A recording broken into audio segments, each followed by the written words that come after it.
Okay, so here's the setup. As you can see, this is, yeah, hopefully you can see it. Ah, sorry about that. There's where I was. There's where I was. There's the basket. Here's the boom. It's a JLG T500. It's 50-foot deck height. And the problem here is today very, very windy. And unfortunately, I have no choice. You rent this thing. It's anywhere from $350 to $550 a day.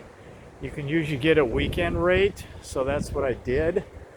I would have much preferred a Genie or a Haulotte.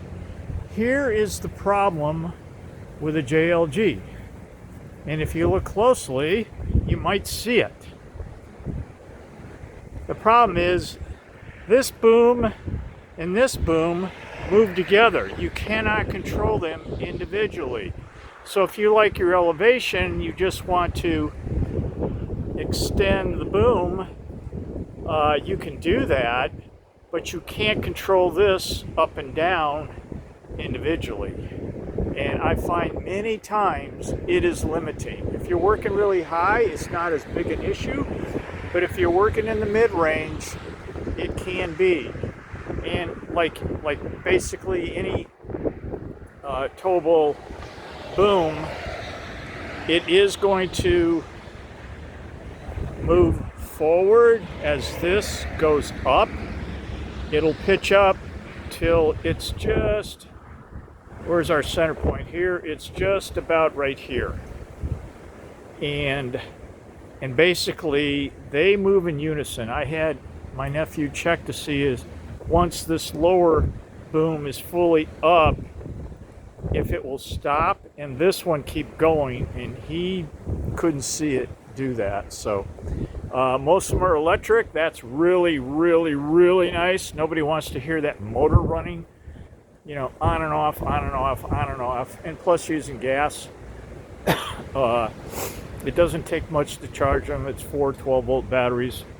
It's got a fairly large footprint, as you can see. But outside of that, this one is pretty new. Everything works, like it did with a factory. Nice thing about it is to also get one with a jib for those small adjustments. I find it very, very useful, and you can do without, jerking the whole machine around, moving all this boomery. You can just move the end there. This is the jib right here, this silver part, and it can actually pitch positive. So this piece right here, it can go straight off of that. That's how much moving you got, and that's really nice. This basket does not have rotation. That is about a $1,500 option now. And frankly, it's not, unless you're doing really detailed work, it's not really necessary. It's nice to have so that you can place the front of the basket parallel with your work. But I mean, there's a lot of room to move around up here. So generally speaking, not necessary. So I'm not going to film this because who knows what's going to go, but I'm going to have to go up to my ridge, and every 3 to 5 years I retension the screws on the ridge cap. And are they leaking? I doubt it. I really doubt it. And I don't over torque them. You don't want to torque the screws so tight that the rubber washer starts squeezing out on the side, but they do have a tendency to back off. I've been surprised just about every time I've redone this. This roof has been here, or the house has been here 27 years now with this. The roof is only about 15 years old. I started, well, it's older than that. It's more like 20 years. The original shingle roof only lasted about 12 years. It was really cheap, and they weren't architectural. It was just, your basic tab. So here's a little better look at it. I move it around my skid steer in tight quarters. I've got a ball hitch on it.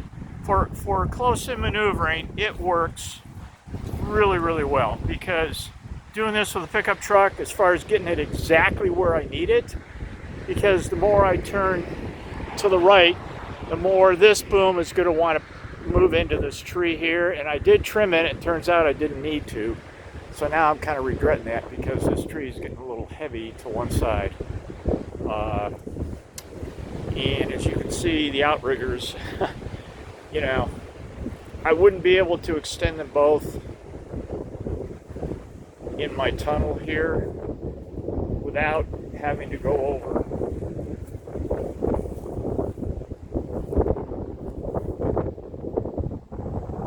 This little mini wall. In years past I have.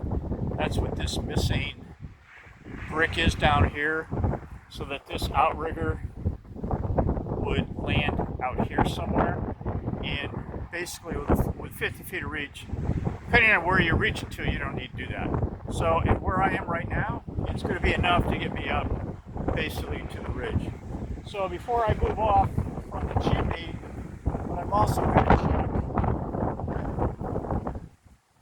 is the Skylight. The Skylight is now, how old is that thing? It's coming up on 10 years. It's never leaked a drop, but I keep an eye on it. The flashing around there is all factory flashing, and believe me, that is the most difficult thing to do on a metal roof, is perfectly flashing a Skylight. And I mean, I could do a whole video on that. I mean, it looks pretty simple. Let me tell you, doing the planning for that, and the chimney, because it's really bad when a joint lands on the chimney or the Skylight. As you can see, I got her pretty good when we started the roof, and it turned out that I was actually able to start with a full piece on this end here, and that was fortunate. I didn't have to trim it. I don't believe it's trimmed. It's been so long since I've done it. It looks like a full piece. This is actually a barn that I restored, and my brother and I turned it into a house. It's close to 110 years old or thereabouts. It is built so well. This roof is so perfectly square. It's a rectangle, but I mean in square. And the reason I know that is that these pieces, they're perfect. So if the roof is out of square, your last piece is going to be a triangle. Well, my last piece here was really tiny, but if you look close, it ain't a piece of pie. That is how perfectly square this roof is, and I was utterly shocked. And it's really nice too, because you need the ridge to be nice and flashed over so that water isn't running in underneath. And I added a couple of decks in the back here, which are really nice, until all these doggone trees grew up in the back. I'm in the process, as you can see, of taking some of them down, because they literally grew out of cement. This is a cattle yard here, and it goes all the way out to that edge, and these trees grew up through the cement, so go figure. So at any rate, that's kind of the layout, and doing the rest is mostly inspecting, but the collars on the flue pipe are absolutely critical. And as you can see, I have two. So if one were to develop a leak, you have a backup underneath, and that one underneath doesn't get any sun, so it doesn't, get beat up as bad. And I used, the best silicone I could find, a clear. So you don't want it absorbing, you want it absorbing as little heat as possible. So I go around that, check it every year with light, not every year, every time I'm up here, with the light, some high powered glasses too, so I can look for gaps. And I had a leak here about 20 years ago, and it's because I only had one collar. So sometimes snow would blow up where am I at here?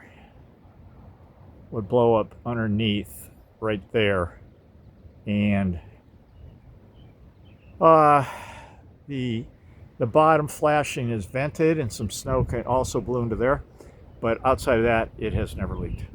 And that skylight I had to replace because this side of the house got hail, and it's, what did I say, 10 years or so old now.